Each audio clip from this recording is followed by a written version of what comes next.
Today's sponsor is Audible.com, who has more than 180,000 audiobooks and spoken word audio products. Get a free audiobook of your choice at www.audibletrial.com/shark.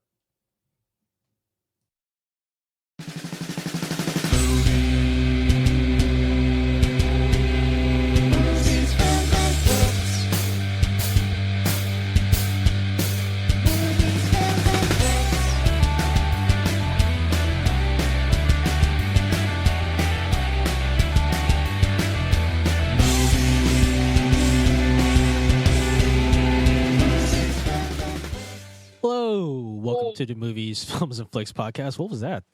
That was like a I heard like a little yelp echo from somebody. Yeah. I didn't do it. Okay, all right. I'm your host, John Lasso. Joining me, as always, are my co-hosts, Mark Hoffmeyer. Hi, guys. Okay. And Wait. John Lemongood, say hi. I just wanted to try and throw Mark off his game. Yeah. I love it. See, I thought that's why I stayed silent. Yeah. Like I knew you were trying to do it, so I just stayed quiet. Well, I honestly, I didn't think that far ahead. It just popped in my head. It was, hey, you guys. I was hoping that Laz and I would say nothing, and then you'd be like, guys, guys. guys. Yeah. And then you'd be like, guys, I'm sorry. And then like full on Levingood 3 pizza meltdown. 3 pizza meltdown. You just What does call- that mean? You just start freaking out. You speed dial Domino's. They deliver 3 over, and you eat it real quick while you're freaking out. Yeah, let's be honest, John. It's not the first time you freaked out in the podcast. Yes. I went on record that I've actually never eaten more than 2 large Domino's pizzas. I said 3 medium. I don't believe you. I do 3 not. medium I could Do do. not Yeah, believe see? that at all. And you're walking around your house yelling, guys. And then you're like the sloth Goonies. Hey, you guys. and then you realize that you didn't order pepperoni for the 3rd one, and you're like all pissed, and you just eat the sausage anyway.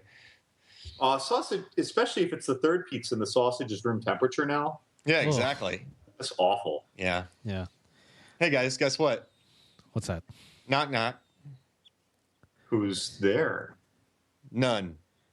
None. Who? None your business. We're back in the habit. I get it. Do you want to know why? Why? They are making a spin-off of the evil nun from The Conjuring 2, and they should call it Back in the Habit or None Your Business. Oh, So it's okay. really Sister Act 4. Well, I'm thinking Whoopi Goldberg should star in it because she has fought ghosts in Ghost, and she was a nun who sang. Okay. Okay, so you know how like movies sometimes get those like secondary titles when they're sequels, like Nightmare on Elm Street 2, Freddy's Revenge? Yeah. What if this was Insidious 4, Sister Act 4? Oh gosh. So it's like it's a sequel of a sequel. I just like Back in the Habit. And then It's a meta crossover sequel. and on the poster the nun's kind of doing like this shoulder shrug with her hands up like, "Huh?" Yeah. It's like it's another chapter in this franchise, but it's really a sequel to another movie in a different franchise. just try to follow along. Wait, so The Conjuring 3 Back in the Habit is a sequel to Roadhouse? Yeah. Oh, The Conjuring. Yeah, The Conjuring 3. The Conjuring 3, Sister Act 4. Do we really need that spinoff though? Hey, wait, was there a Sister Act 3? Wasn't there? I don't think so. I know I there's think- a Sister Act 2. There was only 2 Back in the Habit? Yeah. Yeah, I don't. thought there was a 3rd. Was there? Oh, hold on. You know what? I'm looking up now. Was it like one of those like direct to DVD spin-offs that starred like Whoopi Goldberg's sister or something like that? Oh, you know what? I only see 2. And get this. Evidently, the first Sister Act in 1992 was so popular that Sister Act 2 came out 1 year later in 1993. Yeah, that rarely works for movies. Like Scream 2 it worked, but not a year later. Was Scream 2 a year later? Yep. Yeah. Wow. I'll tell you what. They're both good. When we make our first movie, guys, it's going to be very low budget. But I don't think we should like name it something original. We should call it like Tornado 6 or like Earth Apocalypse 4. So when people go to Redbox, they're like, "Holy crap, this is a fourth one in this series." I need to watch the first one now. Yeah, they're gonna be like, "Oh wow, it's a fourth. It must be good." Yeah. I feel like that clever gimmick would hurt us on sales because they wouldn't rent it then because they'd want to go home and look up the others to watch the others first. But then people would find out that there is no others, and we did that as a joke, and then it would become really popular. You know that Bill Cosby movie in like the late Leonard Part 6. Yeah, and that was called Leonard Part 6, right? Yeah. Yeah, that was zany. I remember when I stumbled across that in high school, and I figured, like, where are these others? And come to think of it, the recent Magnificent Seven didn't do well. It was a fun movie. Everyone was like, yeah, I won't know what's going on with the plot because I didn't see 1 through 6. And K-47 Widowmaker was bombed. Yeah, I should have saw the first. I should have saw K1. Yeah, I was like, I can't watch 46 other movies. Yeah, what is this? I ain't watching this K marathon. I'm just gonna skip straight to this one. Elizabeth, are you doing like you're channeling something with that voice you were just using? Oh no, I just I just had something in my throat. All right, I think now is a good time to start the podcast like we usually do with listener questions. Let me get. I think you have listener questions for us this week. Sure do. First question comes from Billy Crash, the host of the Last Knock podcast on iTunes. And Billy asks, who do you think are the best up-and-coming actors? Glenn Powell. Who's that? Finnegan. Everybody wants that. And wasn't he also in Hidden Yes, Figures? and Hidden Figures. And that Scream Queen show. That dude is on the and Expendables 3. And there were 2 before it, so I don't like it. That dude is just so charming. And everybody I'm telling everyone right now, he should have gotten a supporting actor nomination simply because he's so good in that movie. Like he's so like multi-layered. Like he does so many like things that normally would be associated with like kind of being a douche, like smoking a cigar and like, you know, being a womanizer. But he pulls it all off charmingly, and you're like, I want to be this guy. But he's self-effacing and self-aware. Yeah, one of my favorite lines of the year is like, when we play baseball, all you do is talk about girls, and when we're with girls, all you do is talk about baseball. Like, and he kind of freaks out on him, and like his voice goes. I love that line. So yeah, him. And then I also think Alden Ehrenreich, who's going to be the new Han Solo, and Donald Glover, who's blowing up right now in Atlanta. So I don't think he's up and coming anymore. But I do think Alden Ehrenreich, he was awesome in Hail Caesar, is going to be Han Solo. He is up and coming for sure. Or is he here? Like, if you're up and coming, is he here now? If he's Han Solo? I mean, he's not like a household name yet. Yeah, you know, and neither is Glenn Powell. But I think they're definitely on the way. For sure. Dude, Glenn Powell.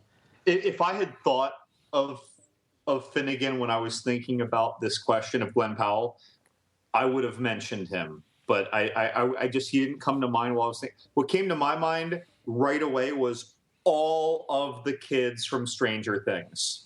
Oh yeah. All of them. And I saw, going around Facebook the last couple of weeks, they had that one screenshot of the kids dressed up as the Ghostbusters for the season 2 still. And I can't wait for that show. But those kids, I mean, all of them, they really captured something magical. They had that kind of Goonies synergy that, like just kind of captivates. It's that rare kind of kid acting that it makes you feel like you're just watching kids, not watching kids acting, if that makes any sense. Now, granted, there's the reality to face here, though, is that's how those kids are together, and they're working great together. Who knows if I feel the same way about them when I start seeing each of these respective actors in different things without the rest of the Stranger Things, other side creature hunting team. Or they're in Apocalypse 6. Yeah. Apocalypse. I think That's the Resident Evil movie, isn't it? It'll be interesting to see how their careers play out as they get older. I definitely have the feeling that Millie Bobby Brown, she's gonna be like a huge star. I think she's already being tapped as like the next Natalie Portman.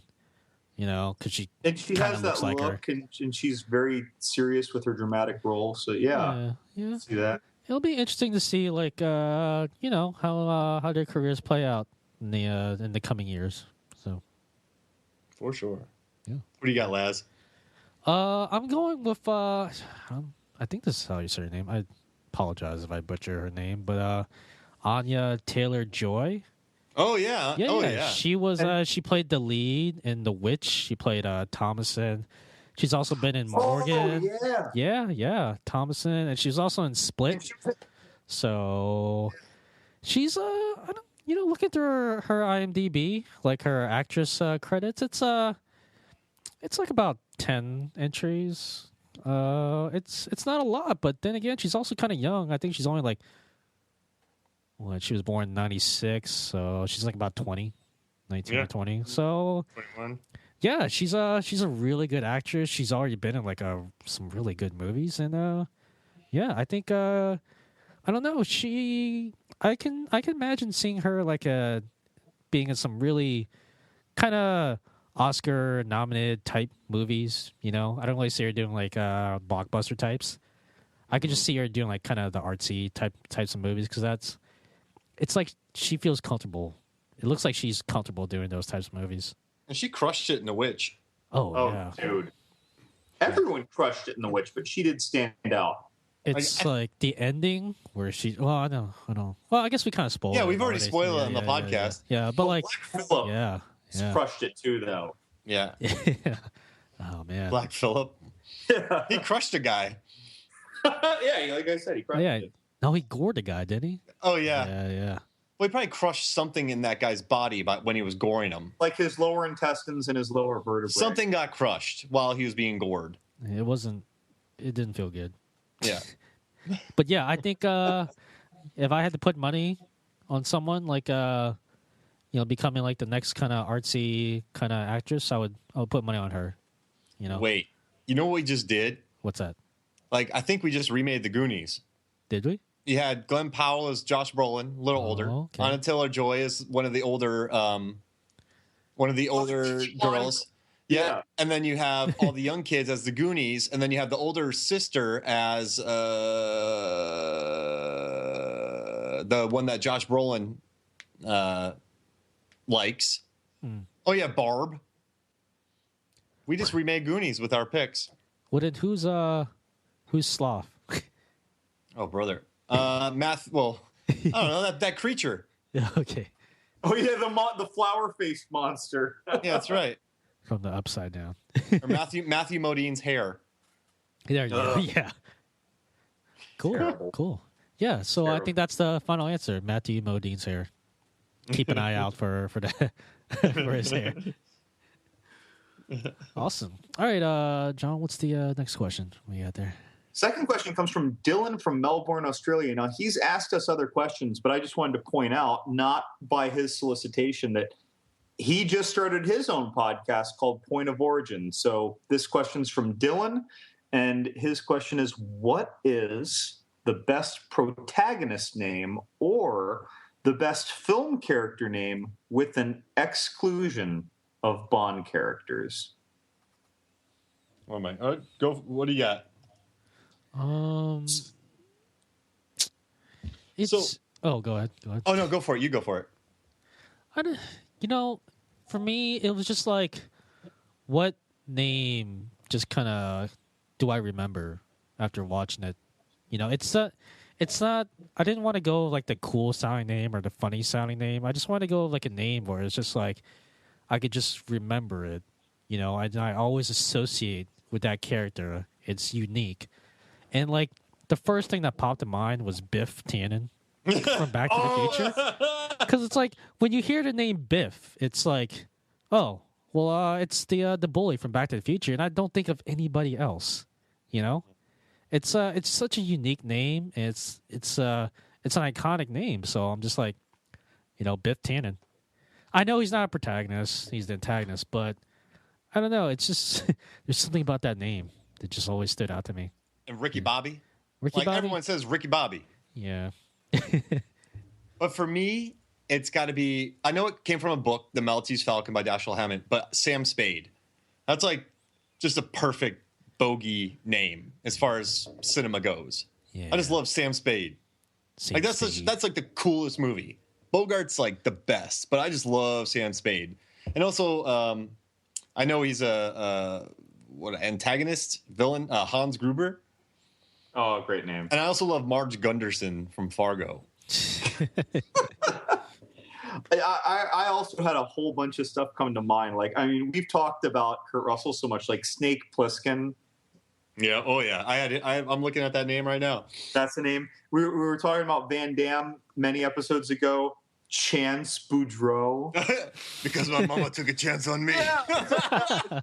And then I was thinking about Schwarzenegger's roles: John Matrix, Yeah. Dutch, Trench, and Harry Tasker. Like, I thought they were all pretty great names. What was Hulk Hogan's character's name from Rocky 3? It was like Thunder Lips, right? Thunder Lips. Thunder Lips. I also love Travis Bickle. Travis. Who's that? Oh, that's De Niro from Taxi Driver. Oh, That's yeah, right. yeah. That's yeah. You name like Travis, but then Travis Bickle. Like, this is a good name. It's strong. It's a great name. Another that popped out in my mind, not Indiana Jones himself, while that's a cool name, but Short Round. Yeah. And Steve, Hey, I'm sorry. no. Indiana Spucky was the name Bonsai. of the dog. Okay, your name is Henry. Henry And Buckaroo Jones Banzai, Jr. too. Yeah. I like some Buckaroo Banzai. But also, I think the greatest names ever on film appeared in a short film that Lazvath and I were in back in 2009. And we had character names like Slapjack Johnson, Rick Stevens, Steve Balsawood, Hank Cleveland, and Chuck Finley. Chuck Finley. That's 2009, before it was cool. Was it? So- is it cool now? Yeah, because Bruce Campbell used years ago.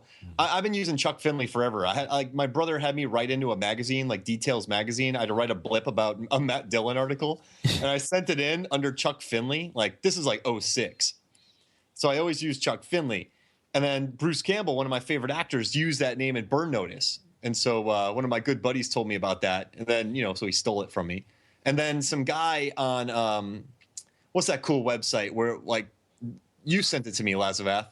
The guy Chuck Finley rented out the old library books so they wouldn't get thrown away. Oh, yeah. There's I guess these librarians and like in a public library in Florida, like I guess they have this policy where if like certain books don't get loaned out or get borrowed like in a certain amount of time, if it's been like a year or two, like the books just get thrown out. So like in order to save the books, they created like a fictional kind of customer named Chuck Finley, and Chuck Finley borrowed like thousands and thousands of books. Apparently, Chuck Finley is a very voracious reader. Yeah, he crushes books. Literally, Yeah, like he doesn't read it; like he just crushes them. that's right. I'm done. And they're like, "Why are you doing this?" So, is the answer Chuck Finley? Yes. It's a pretty good answer. All right. Thank you for those wonderful listener questions. As always, folks, if you have any crazy questions you want answered, just email us, tweet at us, Snapchat us. I don't know if we have Snapchat or something. Passenger, pigeon, carrier pigeon. Smoke signal. Actually, that's how I got my questions from last week. A smoking pigeon. Yep. The pigeon was on fire. Wow. Ah, poor pigeon. I mean, inhumane, but they fly faster. Yeah. All right. And yeah.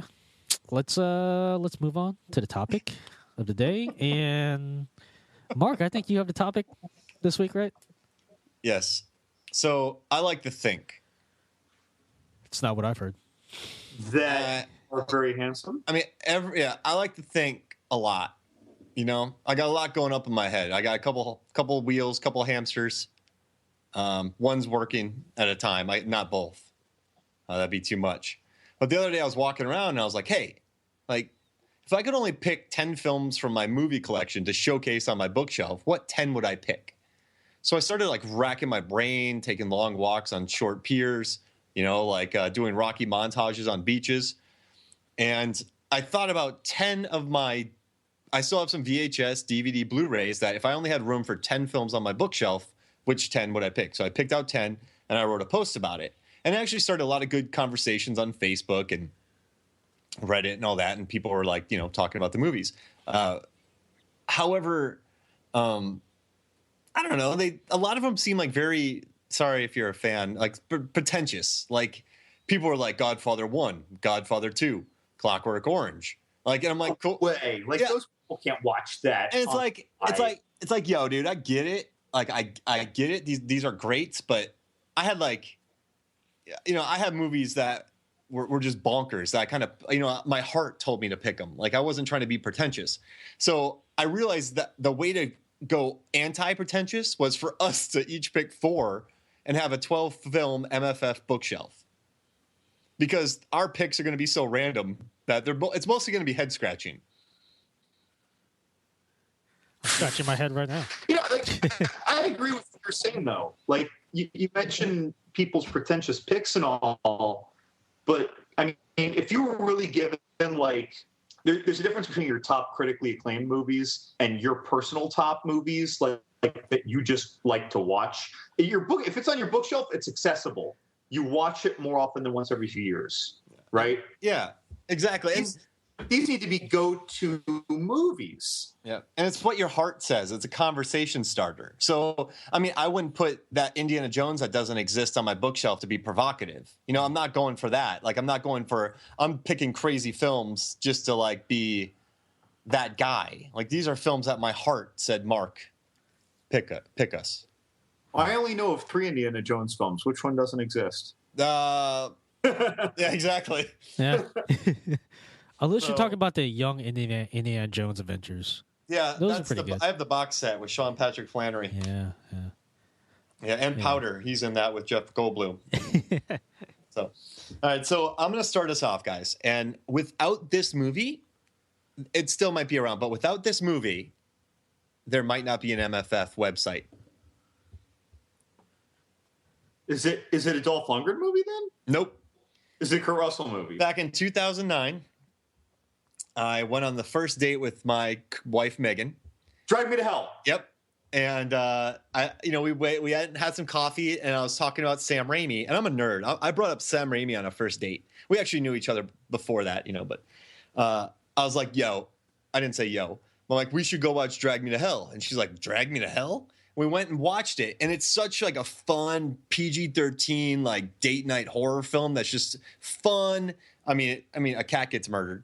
But, it has some good dancing goat action. It has like one of the best parking lot fights. But I still have that DVD, and I have it in my hands.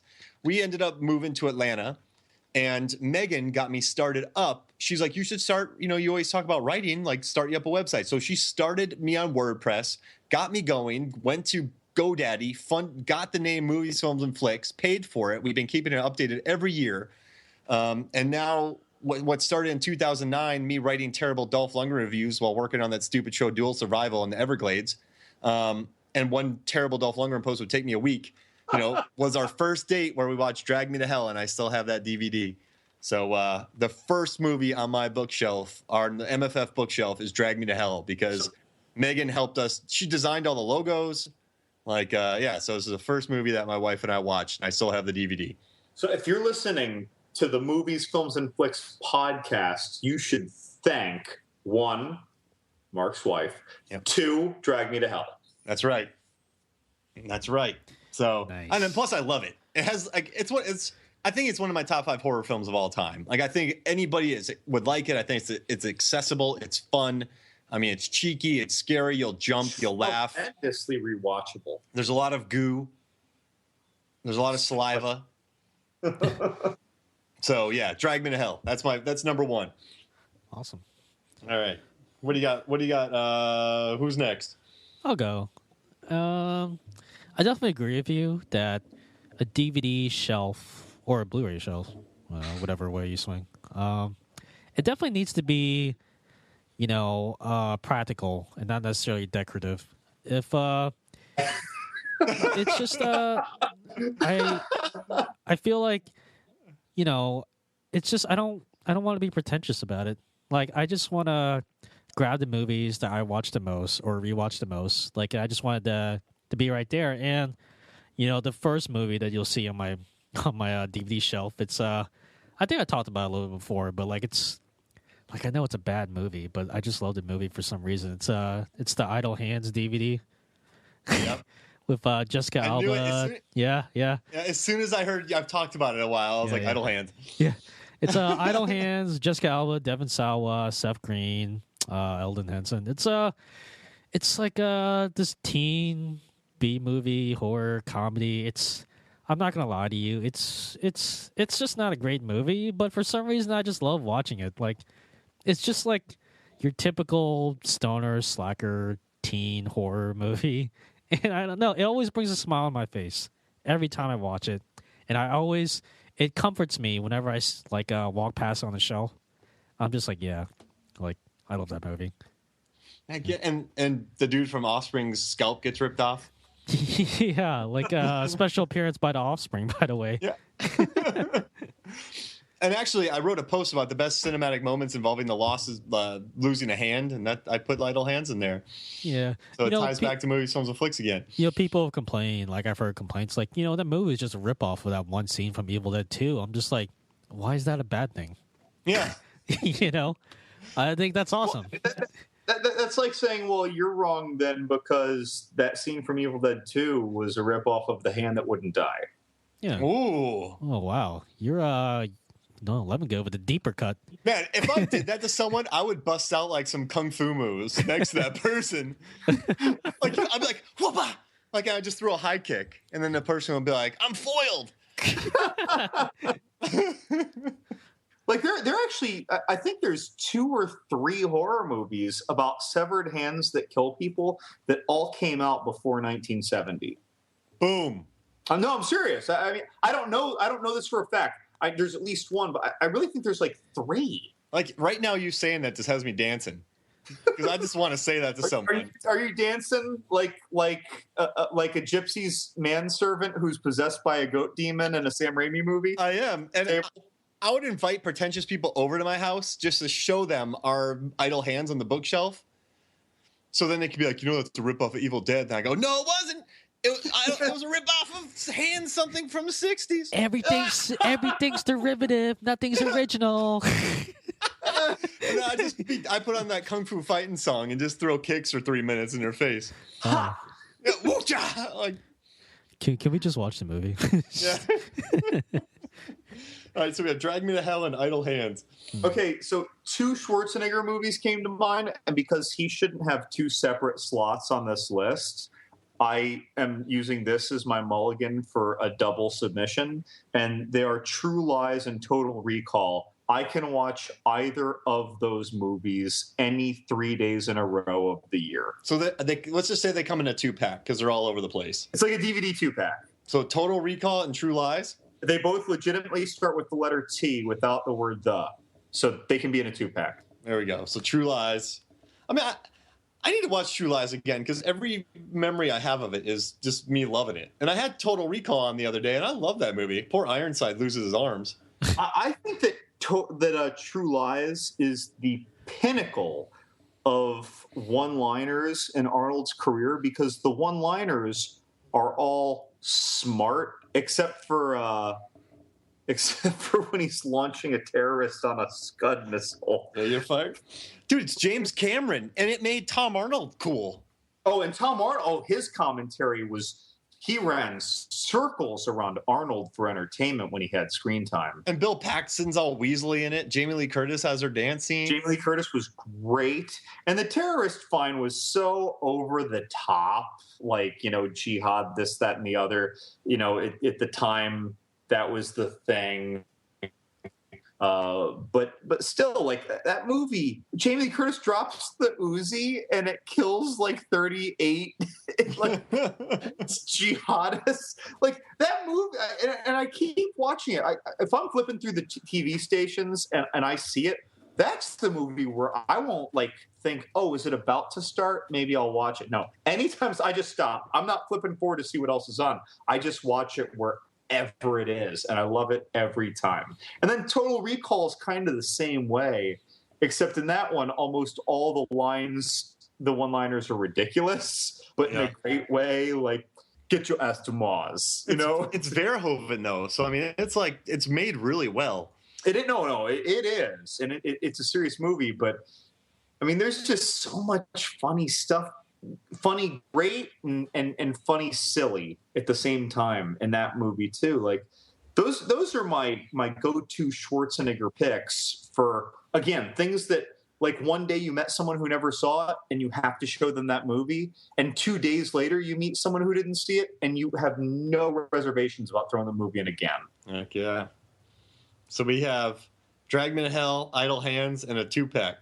And a Schwarzenegger 2-pack. Double bicep. All right. So the following movie, Lazarus sent me.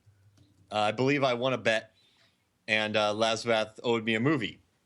So Lazarus sent me a movie that I've been obsessed with, but I've never watched it. Huh.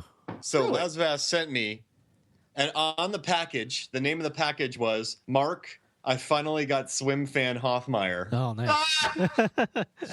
That was the, and I have it taped to the DVD. So when it's on the bookshelf, people would read, Mark, I finally got Swim Fan Hoffmeyer. Nice. So I have never seen Swim Fan. It's still in the plastic. I feel like I could tell you the plot, even though I've never seen it. It's about some swimmer. He has a nice girlfriend. Then some new woman shows up. She sees him at the pool. She's like wearing a leather skirt. She seduces him. She gets kind of crazy. She hurts his girlfriend who rides a moped. Something happens. And then I think the girlfriend probably kills the crazy swim fan. There was like this very awkward pool sex scene. Not as awkward as the Showgirls pool sex scene. Another Verhoeven. Yeah, it's you're not really missing much. But I don't know. I think it's awesome that you still haven't even opened it yet. And I have I cut the thing out that you sent it on, Yeah. and it's Mark, I finally got Swim Fan Hoffmeyer. And that's a perfect MFF thing, because, you sent it to me. You know what's funny Mark- is that, like, when I was entering the information on Amazon, like, oh, this probably won't even fit. I'm like, wait, it does. I'm like, This reminds me. You sent me Honey Part 2, and I still owe you a certified bro review of it. Oh, yeah. I still owe you. I just unpacked all my DVDs this weekend, since I moved. I saw it, and I'm like, oh, yeah, I still need to do that. Yep. And you wrote a Blue Crush 2 review. I did Blue Crush 2, but I owe you Honey 2. And I owe you a bad robot fighting movie, Bad Movie Tuesday. Think so. All right. I got homework. nice. I like it. So we got an unopened Swim Fan. I like that it's unopened Swim Fan. I've never watched it. I'm kind of obsessed with it, but I've never seen it. You're not missing much. You're Yeah. obsessed with it, but you've never seen it. Because I feel like I know it. Yeah. It's Like- it's Schrodinger's movie. Like you know when like you like it's Schroeder- you know when you like make it like someone's like, have you seen that movie? And you go, yeah. And they're like, yeah, at the end, oh, well, I haven't seen it in a while. Like I could have a conversation with someone right now about Swim Fan. I would make them believe that I saw it. It's simultaneously great and awful. That sounds like sociopathic, but I'd be like, yeah, that scene where she's like, man, you messed up. And then he's like, yo, don't tell my girlfriend. And then he swims. You are just channeling insanity right now, man. Like, And then there's that demon that comes into this. Oh, that's It Follows. Crap. All right. Nice. So yeah, that's mine. Nice. Okay. My go? The second Yep. one? Okay. It's one of the few like ones on my shelf that's just more decorative, I will admit. But it's just really cool. I think you guys will remember it when it first came out. It's the Evil Dead 1 and 2 Book of the Dead editions. Oh heck yeah! Yeah, they came in like these little kind of plastic like cases that look like the Book of the Dead, and when you push the eye in, like it screamed. Like it's just so cool. Like it was just like it's totally a waste of money, but I totally want it. You know? So yeah, they're still sitting on my bookshelf. I mean, these days when I want to watch Evil Dead 1 and 2, I just go online to watch it. I don't really go to the trouble of like putting a DVD in. But like it's just like I don't know, like it's just really cool to see them on the shelf. I'm just like, I mean, I know I was just saying like, well, it should be decorative, but there's nothing pretentious about it, you know? Dude, it's a Necronomicon. Yeah, exactly. It's just really cool. And what I love is we have Evil Dead 1 and 2, Drag Me to Hell, Idle Hands where a hand gets lost, Yeah. I'm loving it. We got a nice little pattern going on. And Swim Fan. Yeah. Like, but you know what's funny? I do. You know, I have. So I have Royal Tenenbaums. I have the Criterion DVD because I just love it. I love the box. But I also have the Criterion Blu-ray. Oh, But I won't watch the DVD. But I just like the box being there. It's like comfort food. Yeah, exactly. Yeah, it's just it makes you feel at home. You know? Yeah. And I also think Evil Dead 1 I like it more than the second one. So that's like a big time like argument that we could be screaming at each other during social get-togethers. Sure. Just screaming till we're hoarse about the Evil Dead movies. You know, I gotta see if like they came out with Blu-ray editions of the Book of the Dead editions. Ooh. So a Blu-ray Necronomicon? Yeah, I don't know. I'll look it up on Amazon after this. You can pretend like your fingers are getting bit by the... Ugh. It was terrible. That was an Army of Darkness, or was it also an Evil Dead 2? Yeah, but the book bit them though, right? Did Army of Darkness get like a special edition packaging? Yeah. I don't really remember. I don't think it has. It had like the Screwhead edition. It had the Director's Cut edition. It had the you're just going to buy this anyway edition. Yeah, I don't think it ever got like a Book of the Dead edition. No, it didn't. Yeah, well, maybe a shame. chainsaw. Maybe a chainsaw edition. Yeah, yeah. Oh, whatever. All right, loving good. Well, I'm just switching my sweaty biceps from Austria to Belgium now. I'm going with Bloodsport. Bloodsport.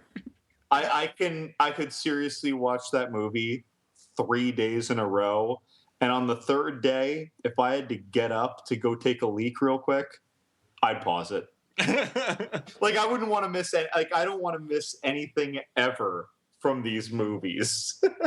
I mean, and we've covered this in depth, and like, just the ending fight, the Kong Li. Oh no, Bloodsport is Chong Li. Like he's a terrible tactician. Well, I think he's just terribly written, but I agree. Like his fight, like if I blinded a dude, I wouldn't wait for him to see it again. That was like legit 28 seconds. Yeah, he just, and like Jean-Claude just went, and you know, if I was blinded, I'd just stay quiet so maybe I could hear him. But Jean-Claude was yelling out; he couldn't hear anything. Like his face was wide open for 28 seconds. Why? And of course, people are cheering too. People are cheering and shit, like extra noise. Like just punch him in the throat. Like Chun-Li killed someone, or so they say in the last Kumite. He killed someone by kicking him in the throat. This is no more opportune time to kill someone by kicking him in the throat and be the Kumite champion again. Yeah. Like if you guys attack me and somehow I'm able to pull off like the double Three Stooges where I do two fingers in each of your eyes, like, you know, I do the and you guys don't do the quick block and you're both momentarily blinded, I'm gonna like strike. I'm gonna Snowpiercer you guys. Like when the axe is in the fish, you kick. Like you tackle that sucker. Yeah, I'm not gonna wait for you guys to be able to see again. Wow. And what Bloodsport do you have? DVD? I have the DVD and the Blu-ray, and believe it or not, I had the VHS, but I gave all my VHS away after my DVD collection picked up in the mid 2000s. Oh, no. Which one would you showcase, the DVD or the Blu-ray? Well, so that's tricky because the DVD I have the Bloodsport DVD, but for the Blu-ray I have Bloodsport /Cyborg, so it doesn't present as well. So it would probably be the DVD. You know, I have. I was going to put Ernest Scared Stupid in this edition, but it has like 3 other Ernest movies, and I didn't like the way it presented. So I'm like, I'm not putting it in. Cool. It's all about that presentation. Yeah. There's something. Well, you know what? Also, if it goes on the bookshelf, all movies included have to be a part of the shelf movie list. And Cyborg isn't a bookshelf movie for me. No. Now that, don't get me wrong, I will love watching that once every 2 to 5 years. 2 to 5 years, I will love it. But if I had to watch that like twice in a month, the first time I'd be all about it. The second time, And I think that, you know, like where in the cyborg cycle are you right now? What's that? Where in the cyborg cycle are you right now? Like, I haven't seen it in quite a while, and I want to do a Bad Movie Tuesday on it. So it's coming up. It's definitely it's been several years. It's been like 3, 4, 5 years. But like So like the right, prophecy's if gonna I come saw true. it though, if I had just seen it today, And then like a week from now, like my cousin came over and he was like, "Oh, I haven't seen Cyborg." I'd be like, all right, I guess we can put it in. But then if I like had to go pee, I wouldn't pause it. And if that pee turned into, oh, I think I got to take a big poop, This is too far. I still just not pause it. All right. I think that's a good note to take a break on. Yeah, we'll see you guys in a little bit. That's what you should rate movies. Like, would I poop during? Robert. Mm-hmm. John. Yes. Complete this sequence. Mm-hmm. 5, 4, 3, 2. 1. What are we doing? Counting Counting what? down Counting down what? Everything? everything and anything. Anything and everything? That's right. The three of us, we count down from 5 down to 1. Top 5, everything and anything that you can think of. You want to know the top 5 shittiest bands? You want to know the top 5 movies? Listen, Shark Dropper Studios, sharkdropper.com.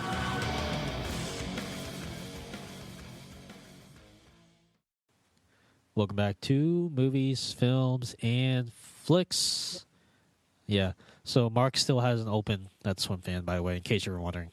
I did look at the box, and I do know that there is a full-length audio commentary by director John Paulson and actors Jesse Bradford and Erica Christensen. Wow. And there's 10 deleted extended scenes with optional director's commentary. Still not going to convince you to open up, right? No. And then it says the Girlfriend from Hell featurette. But, like, he wasn't dating her. She wasn't a girlfriend, right? And she wasn't from hell. Yeah. I mean, are they saying his girlfriend was the one from hell and then Swim Fan wasn't? But she wanted to be his girlfriend. What I love about these questions is I'll never know the answers because I'm never going to open it. Yeah. One day you will, and one day you'll watch Maniac Cop. And no! No! We've been talking about like our episode 100, but I think our episode 200 will be about Maniac Cop. Episode 700, I'll do Maniac. That will be in the year 2076. Yes. Can we call it the Slippery Slope Marathon? Like, we'll have Mark watch Swim Fan. We'll have him watch Maniac Cop. What other movies does he need to watch? My life will be pointless. Exactly. Like, what will I wake up for every morning? Hey, speaking of pointless, I think we have another listener question. Oh. So, hey. Not the question or the person who asked it. It's our answer. Sure. We can frame it that way if you want. All right, Levin, good. I think you have another listener question for us.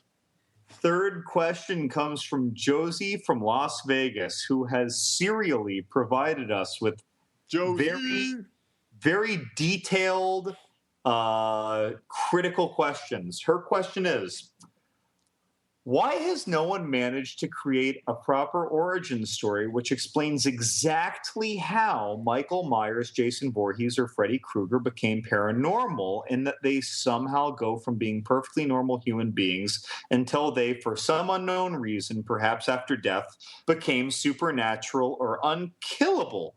How does this happen to all three? And why does no one question the fact that none of these things can die?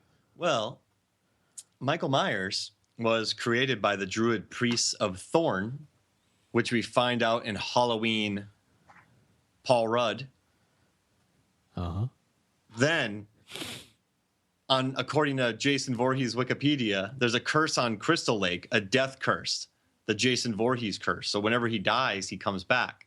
And if you read the comic books, then Freddy versus Jason versus Ash says the dream demons are some kind of deadite, and Ash vs. Reanimator says the Necronomicon was from Cthulhu. So deadites are old ones from the H.P. Lovecraft universe. That makes Freddy a human soul bonded with hyperdimensional aliens posing as our demons. But all of that is superseded by the new Nightmare explanation that he's simply the boogeyman. Thank you, writer Mike from the Nightmare on Elm Street forums. Nice. That really answers Freddy in the comic book realm, but the other two don't explain the actually how. They give a premise. Well, wasn't he pure evil? Didn't they say that he was pure evil? and then Michael Myers, and then the Druid priest of Thorn kept reanimating him later on. But we don't see that. We don't know how they reanimated him. We don't. I think, well, Druid priests, what they did was they put some Peter Gabriel songs on. Not for any part of the curse. They just like his music. And then they get a bunch of paprika. They get a bunch of, pine, right? And that's not for that either. They just kind of like having that around. Right. And then they get a bunch of candles. It's not for the thing. It's just because the house smells and they like to light the candles. But basically, they just go, hey, it's a sequel. It's the fourth one. We painted ourselves into a corner here because we've killed them 3 times. So we got to come up with an explanation. Let's just say Druids did it. Well, that's an explanation. It's not an origin story. It doesn't bring up how the Druids ever in the first place selected the individual who would continually be resurrected. I mean, no one wants a movie about Druids. I don't think there are many good ones, are there? About Druids. Are there any? I'm sorry to our Druid fan base. But no, like the Freddy thing that you researched, I had never stumbled across that. Like that is what I mean, not in the film realm, but that provides an avenue for an answer to Josie's question for Freddy, right? Mike Myers, I feel like we're delivered the premise. And Jason Voorhees, I feel like we're delivered the word curse. Yeah. Essentially, with Jason Voorhees, from the time that a mentally disabled child died in a lake in New Jersey in the 50s, I think was the time frame, to the time that he rose, what happened? Well, didn't we talk about that where that there's something in that lake? Because wasn't there a time where he was trapped under the lake for 10 years? We were talking about how he gets his nutrients and protein for all of his physical activity once for a listener question, 50 episodes ago. And we've talked about other things about Jason too in the past. But we just don't have an origin story. Right. Or an explanation. In his case, we really have kind of nothing to go on, don't we, in the movies? We have the curse on Crystal Lake. So when he drowned in that water, he sucked up some of that New Jersey gold. Is that what it's called? Yeah, New Jersey gold. And he's like, man, I'm immortal now. That's exactly how it happened. And he went, well, what should I do with my immortality? Become a scholar? Save the world? Murder teenagers? He chose the last one. Yeah, even with regard to Freddy, and the comic, well, I get maybe the answer is in the comics, but a child molester, even though that wasn't really brought up in the movies, but a child molester and murderer is killed by the parents, kind of rightly, even though killing isn't right? So, but then he goes to hell, and then he bonds with demons. Is that how that? You read it, right? Did that kind of touch on that, or no? No, he's a human soul that bonded with hyperdimensional aliens. So why? Why did that happen? Well, I'm trying to appease Josie's question. So basically, when you get lit on fire, your soul sprinkles into the ether. You're making this up, but I'm liking it anyway. Into the ether, right? And these little aliens were cruising by one day, and they're like, "Hell yeah, let's break the speed of light." So it's kind of like in Finding Nemo when those turtles are in that water stream. Yeah, they are flying, and that's how those spirits were. Okay. And then Jason's pixie dust, or Freddy's pixie dust, flew into their spaceship, right? And it entered into Alien Rick, right? And Alien Rick, that soul bonded with that alien, and then they became this funky thing, and then Alien Rick posed as a demon because everyone thought he was ugly. And then he was mad because he's like, I would have just been Rick, and now I'm ugly Rick, and it's all because of these people on Elm Street. Poor Rick. Yeah, Exactly that. I mean, it seems good to me. Well, you know what? That's way better than anything they tried to dole out over the course of like 8 damn movies. Yeah, I mean, poor Rick. Yeah. Is that the final answer? Poor Yep. Rick. Poor Rick. Yeah. All right. Thank you for the wonderful listener question. And I think it's time to get back to the topic, Mark. Yeah. All right. Yeah. So my third pick is one of my top 5 favorite films of this century. I think it is an absolute work of art. I saw it in a theater, and I was pretty much by myself, and I think it was one of the most immersive experiences I've ever had. It's by one of my favorite directors, and it's Terrence Malick's The New World. But the caveat is it is the Blu-ray, Criterion Blu-ray. And the Criterion Blu-ray has a new 4K digital restoration, and there's a 172-minute cut. There is a 150-minute cut, and there's a 135-minute cut. So there's 3 4K Blu-ray cuts of one of the best movies of the 21st century, directed by an absolute craftsman, Terrence Malick, and it's in a beautifully pretentious Criterion Blu-ray box. However, it is also one of Malick's most underrated films. It wasn't totally well received. So it's not like I'm having like his duds. Like I don't have, not his duds, but I don't have To the Wonder, which is like a really, Ben Affleck, that's like, it's not that one, right? It's not Knight of Cups. It's not like the hipster pick. And it's not the obvious pick, like Days of Heaven, Tree of Life, the Thin Red Line. So like you have all these, but in the middle, it's The New World. And I think it's one of the best movies that I have ever seen. And I think it's beautiful. So I have the Criterion Blu-ray of The New World next to Swim Fan. Wow. That's so ridiculous. Do you have it like on a pedestal of like a spotlight?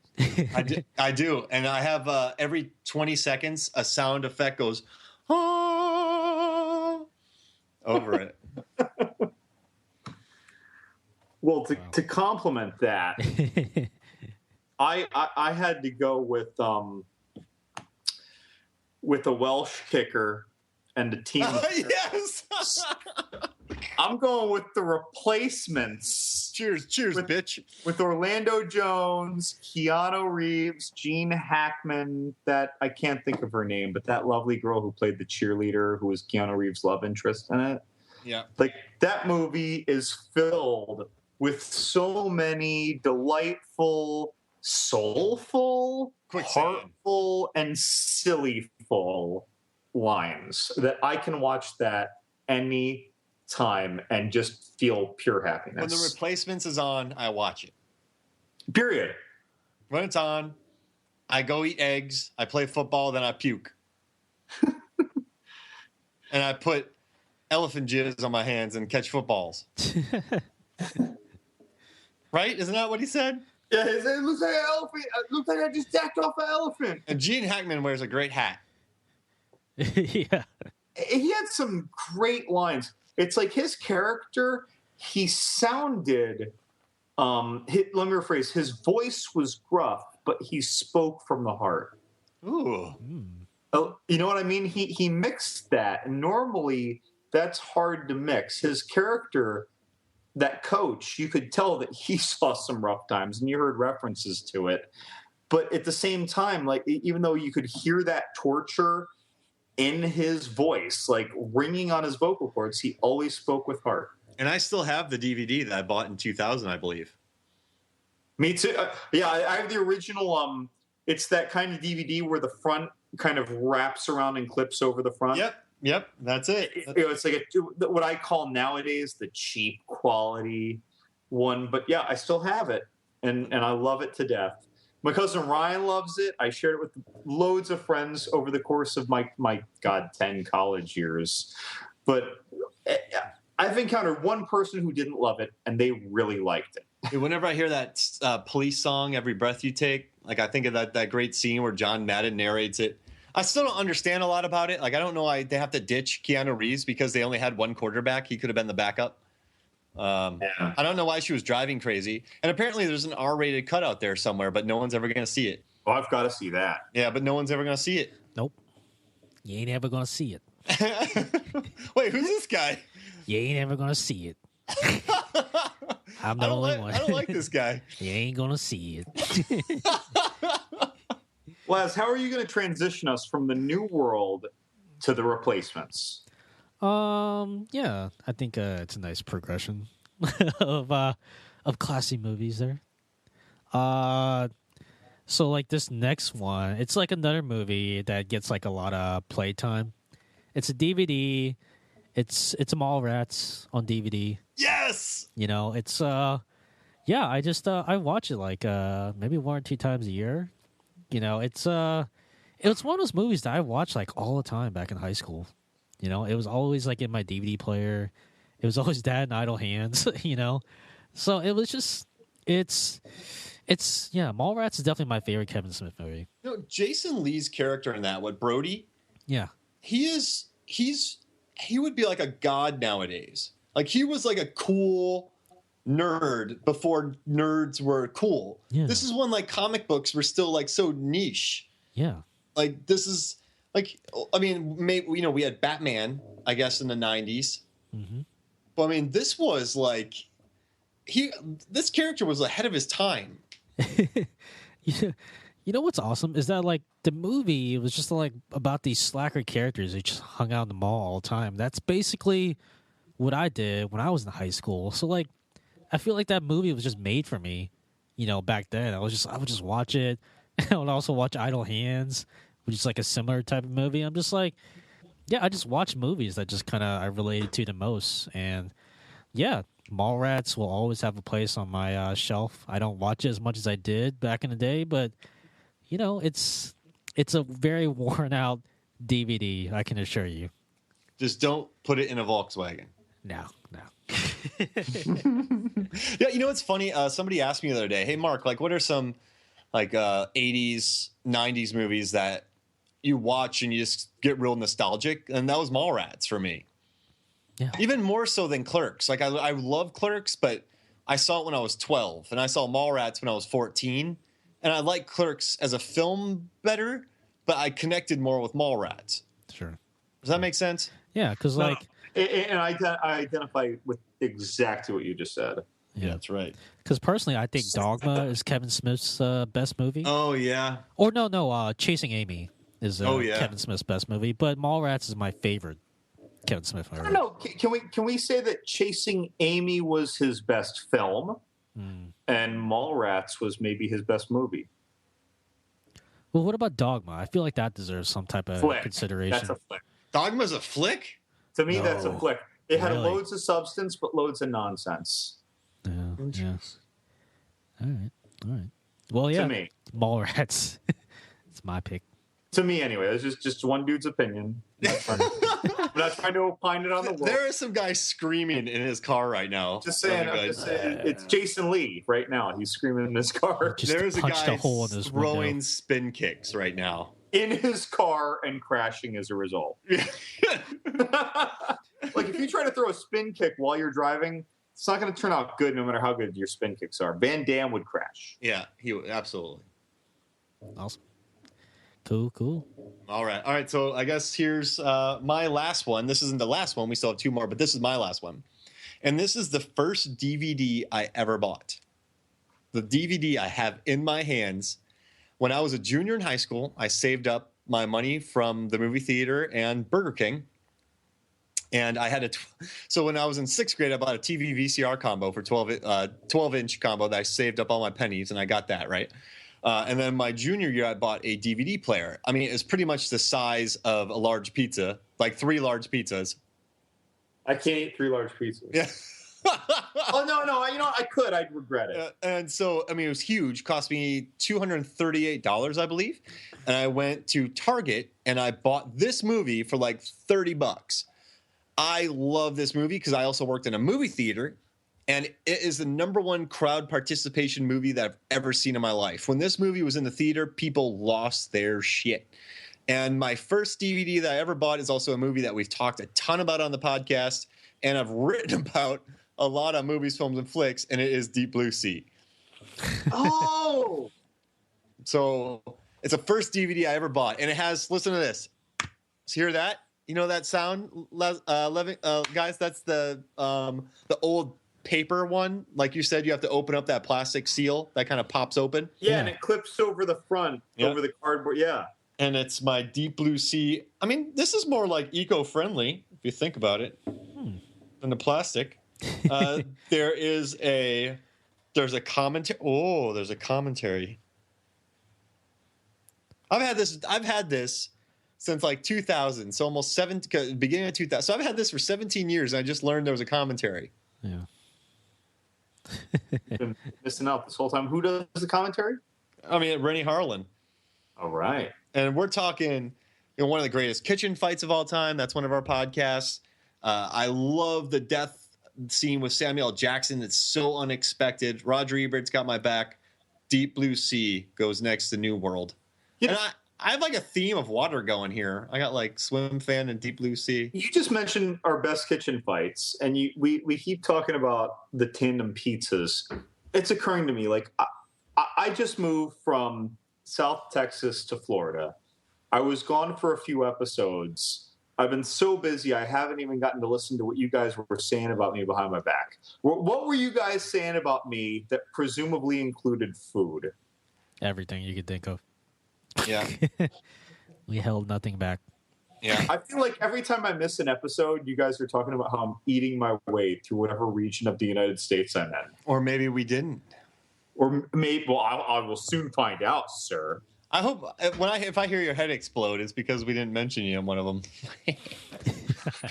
It's like if I come back, I'm like, they're talking about me eating, and then now I go listen. They're not talking about my eating. And then next podcast, like, hey John, how you doing? Good. I'm fine. Hey, what's with this passive aggressiveness? Nothing. Fine. Let's just Why get are you asking? Let's just get the pod started. Whatever. What are we talking about tonight? No big deal. Just ate 3 large pizzas. Oh, did you send me your listener questions? I didn't get them. Good.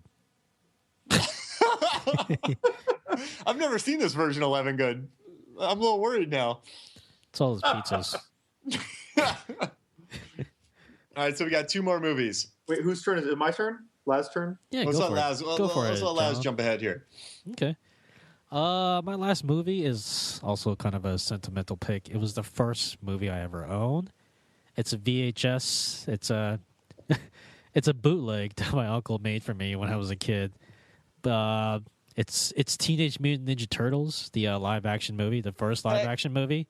And like, what's funny is that like, it's the VHS. The VHS cover is like one of those generic kind of VHS like cases, like it just says VHS and whatnot, and like the label says Teenage Mutant Ninja Turtles of like 4 exclamation marks, and like it was literally the first movie I ever owned, and like I still own it to this day, and it's just like, you know, when I was a kid, I'm just like, I remember how cool it was that I owned the movie Teenage Mutant Ninja Turtles. It was such a cool feeling, and I watched it all the time back in the day. I don't really watch it these days because I don't have a VCR. But yeah, like it's really cool to still have like the first movie you ever own, like just sitting on your shelf. Like there's something just really cool and sentimental about it, you know? That's awesome. Yeah. Yeah, it's bootleg Teenage Mutant Ninja Turtles with 4 exclamation marks. Yeah, it's you know, if I tried to put it in a VCR, if I could find one, I'm pretty sure it would just disintegrate into dust. But yeah, it's just something that I'm like I'll always like be proud to hold on to. I'm just like, yes, my first movie. Am I an outlier? That I get the first movie sentimentality, but I would actually lean towards TMNT 2: The Secret of the Ooze. If I was shocked, because it had Kino in it. Yeah, but Sam Rockwell was in Teenage Mutant Ninja Turtles. You know, I might be biased because it was just like it was the first Ninja Turtles movie that I saw and owned, but there was just like I don't know. There was like the first one was just kind of grittier, like it was kind of darker. It just seemed to work better, you know. I love it. Where Splinter's in the bathtub, Yeah, and Leonardo's like sitting on that chair looking all depressed. That scene is burnt in my memory. When I was a kid and I saw that, I mean that was probably like 90 something like that. So I was like maybe 8 when I saw it. I saw it in the theater. And that scene was like so dark and sad to me. I was like, whoa. I think the scene that still gives me goosebumps to this day is like when they're kind of recovering in that house, and all of a sudden, like April walks out, and she's like the four of them just standing there, like, "Yo, we're ready to go," and like, just like fuck some shit up and save Splinter. I'm just like, oh, like that's just such an awesome scene. I don't know. It's been a while since I've seen the movie, but I'm never gonna let go of that VHS ever. You know, I'm never letting go of my Roadhouse VHS. there you go. Or my Star Wars. I have the 3 Star Wars originals on VHS Oh yeah, before the fancy covers. sure. I did give away all my VHS. Oh, I wish I would have kept my McDonald's VHS tapes, Wayne's World and Addams Family. But like I can't watch them anymore. Like I can't like unless you work in a You physically can't? no, well, I mean, not I physically. I mean, like, kind of, we physically can't. Like, it's hard to find an in-shape VHS player that you trust with an in-shape VHS tape to not have one of the two screw up anymore. Like, you know, VCR repair shops are a thing of the past. yeah. It's they're right there of the cobbler stores. It's kind of like if you had a car that was 5 years old, but oil changes didn't exist anymore, but your car still needed an oil change. It's Like they're just kind of grinding down the motor. Ugh, it's very sad if you think about it. Does anybody still have the or did anybody have the VCR rewinders? Like the only purpose was rewind the VHSs. I'd always looking back like that. It just seems kind of silly. Like that was like its only purpose, just to rewind. Rewind VCRs. That limited the workload on your VCR, which increased the life of your VCR and decreased the likelihood that it would eat a tape. Dude, that, you know what's, I still have such a fond memory of VHS because that's how I watched all the first Star Wars, Die Hard, Aliens, like all the classics. Like, oh, dude, yeah, so many. All on VHS. It's just this is going to sound kind of weird, but like I always have like a fond memory of just like fast forwarding through all the previews. You know, because you just seen them already, but like it's not like DVDs where you just instantly skip them. You just kind of have to like fast forward. So I always like have like these childhood memories of like all these like movie previews that are just like going in fast forward motion. I'm just like oh yeah, you know, it was just really funny the things that get burned in your brain. And Pogs used to come with them. Remember the big Disney ones, like Cool Runnings, like the big like not plastic, but like the big. Well, the slammers. Yeah, the slammers. Well, I just remember like the Disney ones in general. Like they always came in like the big white cases, and it's just like you open them up, and it was just like really, it was like a nice little package. Yeah. And when I was 13, some idiot Blockbuster employee sold me Natural Born Killers used on VHS. Yeah. And it wrecked my. Well, I had seen Reservoir Dogs and Pulp Fiction by then, but it pretty much made me a child no longer. Sure. Oh, I know I just put out my last pick, but I just thought of like another one. Maybe like it could be like an honorable mention. But Ace Ventura 2, When Nature Calls. I also had that. I had that on VHS, and it was just like I used to watch that a lot too when I was a kid. I'm like, yeah. Oh, right, I see it. Yeah. All right, last one. And it actually, everyone better love it. No pressure. Living good. Oh, it's my turn? Yeah. So I am now down to 1, 2, 3, 4. So I have 7 movies that I have to pick from. So the first ones were easier to pick, but now I'm kind of in a spot. So here are the ones that I'm not picking: Troy, The Fifth Element, Love Actually, A River Runs Through It, Demolition Man, and The Thing. Ooh. They were all on. They're all movies that I can watch like seriously, like 3 days in a row. Even A River Runs Through It. There's a lot of sentimentality to that to me. But the one that I'm going with, The Birdcage. Yeah, there we go. Nice. Heck yeah. There you go. 1991, The Birdcage, Hank Azaria, Nathan Lane, Robin Williams, Diane Weiss, Gene Hackman again. Oh, God, 2 Gene Hackman picks. So, not expected, which reminds me of how awesome he was in Runaway Jury. But yeah, so going with The Birdcage, that movie brings me nothing but joy. I can watch that all the time. We got some Callista Flockhart action. You know how we've talked about like Desert Island movies and bookshelf movies? If Yeah. I could only ever have one movie out of my picks, that might be the one that I'd fare the best with if I was on a Swiss Army Man, like Desert Island. You have a dude farting next to you watching that movie? Well, I'd plug it in his butt because that would be my electrical source, clearly. True. I mean, You know, Yeah, in yeah. that movie, that probably would VHS. that would work too, because he does use them as a Swiss Army device. Like if I had that late 90s like TV VHS combo, I just plug it in his butt or up his nostrils. I think they did that in the movie. Sure. No, they reenacted a movie. Awesome. No, they reenacted a bus scene. I don't remember. Oh yeah. What was I know what you're talking about. Yeah. But like, I love Nathan Fillion in there. Like, not Nathan Fillion, Nathan Lane. Yeah, and then like Hank Azaria is funny in that movie. He cracks me up. It's like a Look Who's Coming to Dinner for the '90s. Yeah. It's a classic. All right. I So saw to it in the recap. theater. Oh, go ahead. Oh, go ahead. '96? I saw it in the theater. Oh, nice. Yep. Ordered Alright. on Columbia House. I didn't see it in the theater, and I probably didn't see it until a couple of years after it came out. But when I was a kid in the late '80s, you know, my mom had some gay friends back when it wasn't so normal or cool to have gay friends. You know, I'm sorry to say it, but that was, you know, kind of the state of the world. And then in the 90s, that movie eventually came out, and I'm a teenager. And whenever her gay friends would come over, I guess to appear progressive, which was in hindsight a combination of embarrassing and cute, my mother would want to throw on The Birdcage. Oh, geez. But what's funny is that she and I would also watch it kind of on our own, like once a year, and then we'd see it like another 1 or 2 times a year when when her gay friends would come over. And I don't know. And what's also funny is that like these aren't run of the mill people. Like one of them was a professor and the other was a CPA. So it's like they're very thoughtful people. I can only imagine what they were thinking at the time when they're like, oh, good, we're going to watch The Birdcage for the 9th time. But no, that actually made me love that movie, though. I appreciated a lot of that movie as a kid, and I didn't even get a lot of the jokes. And as I got older and matured, my appreciation for that movie actually matured.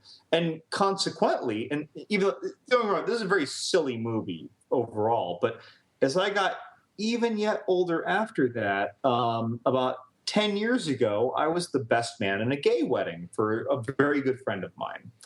And now they're both very good friends of mine. The couple. Isn't it just a wedding?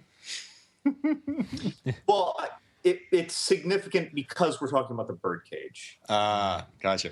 All right, guys. So So that let's kinda- let's recap what everybody's shelf is. Right, Mark? Drag Me to Hell, Mm-hmm.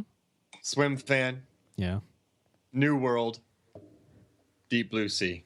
Not too bad. Living good? The True Lies Total Recall double pack, Bloodsport, Yeah. The Replacements, and The Birdcage. Nice. See, and I had Idle Hands, The Evil Dead 1 and 2 double pack, Evil or Book of Dead edition.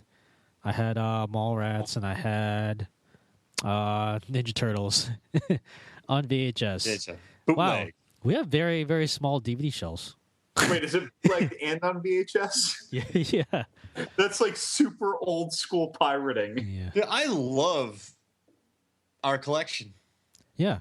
They're not pretentious at all. You know what's funny is that we only talked about movies. Like, what TV shows do we have on our show? Band of Brothers. Band of Brothers. Yeah. And I almost put Unbreakable on there. Yeah. And I also put the book DVD of Fellowship of the Ring. I think everybody has that one, right? Yeah. So I almost did that, but I also almost did Calvary, but I didn't put that one on there. See, the ones I got the first 2 seasons of My Name is Earl, because the 3rd season kind of sucked. Yeah. All the seasons after season 2 kind of sucked. All 6 seasons of Lost. I'm pretty sure I got some X-Files in there, not all of them. they're not even in order either. Just like 1, 3, 4, 6. I do Planet Earth. Planet Earth. Ooh, good choice. That's a good one. I'd be all about the 4400 and Tales from the Crypt. Ooh, I would do Long Way Round, the documentary by Ewan McGregor, where he traveled around the world on a bike. Oh, I never saw that. It was so good. I was a bum for a while. I was like a bouncer, substitute teacher. And I remember just like watching one episode of that every night. And I like got like a travel bug. Then I watched Invincible. Then I went over to Korea. So that, watching people ride around motorcycles around the world helped motivate me to watch Invincible, which helped motivate me to get me to Korea. Sure. All right. I think that's the good note to end the podcast on. Yeah. Just go to Korea. Uplifting. Just move to Korea. Sure. All right. Well, before we sign off, are there any plugs you want to make, guys? Yeah. So Laz Levingood has a new podcast out. It's called What I Ate. And basically, he just draws from memory the stuff that he ate 5 years ago from the day that he's potting about. So he's like, where was I 5 years ago? I was in Kentucky. What did I normally eat? And he kind of like sums it up. He does some statistics, and he goes, I had a steak with some potatoes and broccoli, but then that didn't really fill me up enough, so I went and I made some pasta. And then that didn't really fill me up enough, so I had some cereal. And then I moved on to the cereal. I was still hungry. And I kind of wanted some sweets, but I didn't want some sweets. So I said, what's like a happy in between? So I ate 2 Pop-Tarts. And then I was like, well, I have some steak left, so I ate some steak. That doesn't sound wrong. Yeah. I got to give a little shout out to the folks at Crash Palace, Billy Crash, who gave us one of our questions. Their last 2 episodes ago, and it's called a Hodgepodge 9, episode 9, where they talk about a bunch of movies. They gave us a kind shout out. They even went so far, and I really appreciate this from them, as to identify it's Flix, Flix. Hey! There you go. Gotta love it. Some people give shout outs just to kind of be nice because they see on social media and they really don't know. And these guys, they actually pay attention and they're very appreciative. They're very grateful, and I'm grateful for them. I like their podcast too, by the way. Oh, good people. Yeah, and they give us a lot and he's given us now about 5 or 6 listener questions. I don't know him, but I feel like if I was walking and he walked past me, I would go, I know you. I understand. So he's an academic, by the way. Billy Crash, Billy Pristuk, he just moved across the country. He just moved from either like Pittsburgh or Ohio to, I think, Washington or Oregon. Wow. He just made a big move. And it's funny to me because he's a horror podcaster and we're movie podcasters. And I just moved from South Texas to Florida, which was a big move. And we were doing it. We just overlapped a little bit, which I thought was kind of neat that we were both going through that. But yeah, that's my plug, and I think Laz is pretty cool too. I heard you rented the vehicle from Halloween H2O and recreated Michael Myers Drive. For my co-hosts, Mark Off Mark Cruising. and John Levingood. Cheers. I've been your host, John Oswald. Thank you so much for listening, and we'll see you guys next time.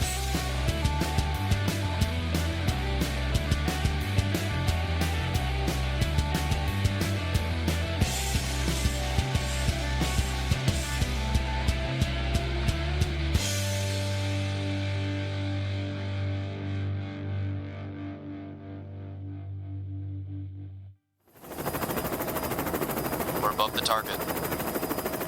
T-minus 5 seconds till shark drop. 5, 4, 3,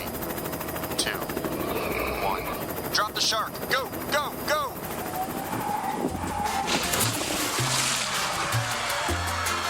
This podcast is a Shark Dropper Studios production.